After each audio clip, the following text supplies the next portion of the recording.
Itinanggi ng PNP na ginagamit ng ilang pulis ang mga drug raid para putulin ang umano'y koneksyon ng mga ito sa iligal na droga.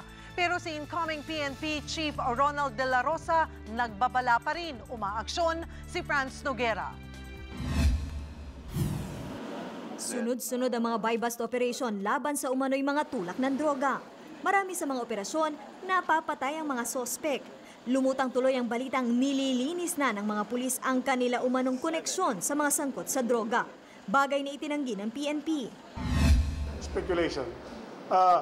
Even before the election of the new president, ito na may nangyayari.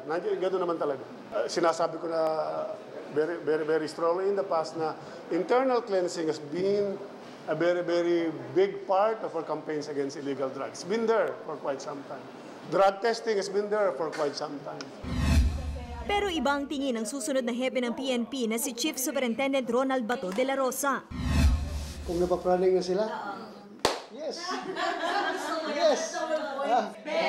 Bote nga. Mapapraning na kayo dyan, mapapraning. Magpapatayan na kayo dyan. May babala pa si Bato sa mga pulis na naglilinis raw ng koneksyon sa droga. Huwag niyo kalimutan na si Lord nandiyan palagi sa taas, nagmamatsyag, nagbabantay sa atin. Wala kayong may tatago. Wala kayong usok na forever matago sa inyong kamay. Sisingaw na yan. So, useless yung ginagawa niyo. Aminado naman si Bato na nanghihinayang siya sa pagkamatay ni Jeffrey Jaguar Diaz, kilalang big-time drug lord sa Cebu. Posibleng marami raw itong masabing impormasyon. Napapabalita na susuko na umano si Jaguar bago siya mapatay. Pero di naman daw hinuhusgahan ni Bato ang mga operasyon ng mga pulis kontra droga. Prangkahan tayo. I am very happy sa ginagawa nila na naghahabol na kahit na hindi pa tayo nakaupo at nag-start na sila sa kanilang kampanya against drugs. Because for all we know, itong mga pulis na ito ay naghihintay lang ng tamang pagkakataon, ng tamang liderato na baback up sa kanilang hangarin na lumaban dito sa sindikato ng droga. Sa huling tala ng PNP, mula Enero, nasa 68 na nasangkot umano sa droga ang napatay sa mga operasyon. Sabi naman ni Bato, nagkakataon lang na panay small time ang nata-target sa ngayon.